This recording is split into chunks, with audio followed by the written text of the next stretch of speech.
আসসালামু আলাইকুম সবাইকে। সবাই কেমন আছেন? আলহামদুলিল্লাহ ভালো আছি। তো হচ্ছে এখন সবাই আম মাখা খায় আর আমরা পেঁপে মাখা খাবো। এই যে আমার খালা পেঁপে মাখাবে, এই জন্য পেঁপেগুলা কাটিতে। আর এই জায়গাতে তেঁতুল মোড়াতে একটা বাজারের থেকে নিয়ে আসা আছে মশলা।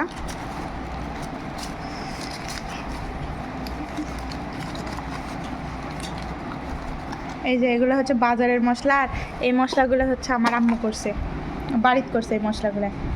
আর এই যে আমার পেঁপের কালার কি সুন্দর আসছে, আর এই তেঁতুলগুলো দেখে তো একেবারে সেই লোভ লাগছে। অনেক সুন্দর সুন্দর তেঁতুলগুলা। আজকে আমরা কি মাখাবো বলেন তো?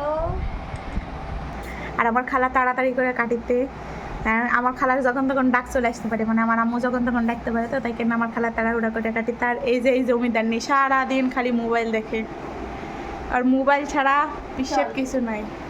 এ ফকির আশা আছে খাবে বলে। এবারে আমি কিনা দিছি, কিন্তু মিথ্যাবাদী যা। সত্যি কথা তেঁতুল আমি কিনা দিছি। কিছু কিনে আমি কিছু কিনে নি, মা খাবে বলে। ওই কে মা খাবে? কে? আমি মাখাবো।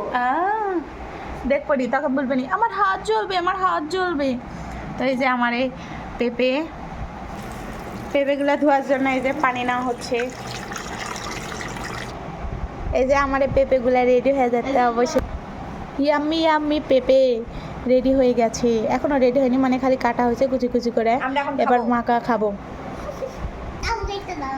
এই যে শুরু হয়ে গেছে, এই যে খাওয়া হয়ে গেছে।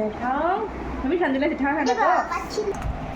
এই যে আমার খালা এখন মরিচগুলো ভাঙ্গিতে, কারণ আমার খালার হাত জ্বলে না। আমার বাড়ির যত ভর্তা আমার খালাই করে। তালা খালা এক না কথা ক।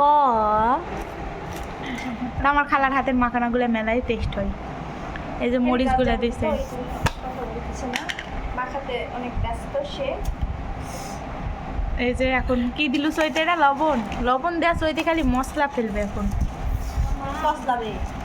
এগুলা হচ্ছে তেঁতুলগুলা দিছে। কে দিছে সইতে? আমি যে কি বলি বুনু, যে কি নাইলে একসা হয়েছে, আমার পেস্টিসটা পাংচার করে দিলু তুই। একটু পুরা হয়ে দিছে খাতে বাড়ির কাছে। আচ্ছা যাই হোক, বাড়িরই তো তেঁতুল, বাড়ির গাছে।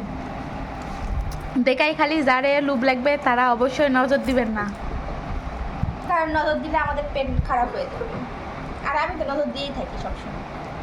এই হতে ডাকিনি যোগিনী তোরসে কম কতগুলা তেল দিয়েছে।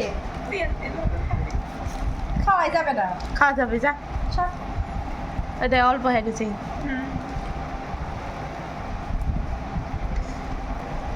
দেখাই লুব লেগে যেতে অবশ্যই কেউ নজর দিবেন না আমার এই খাওয়ার দিকে। অবশেষে মাখানা শেষ, এখন আমি খাবো। হেবি ঝাল হয়েছে, আর টক টক হয়েছে, কিন্তু হেবি স্বাদ হয়েছে।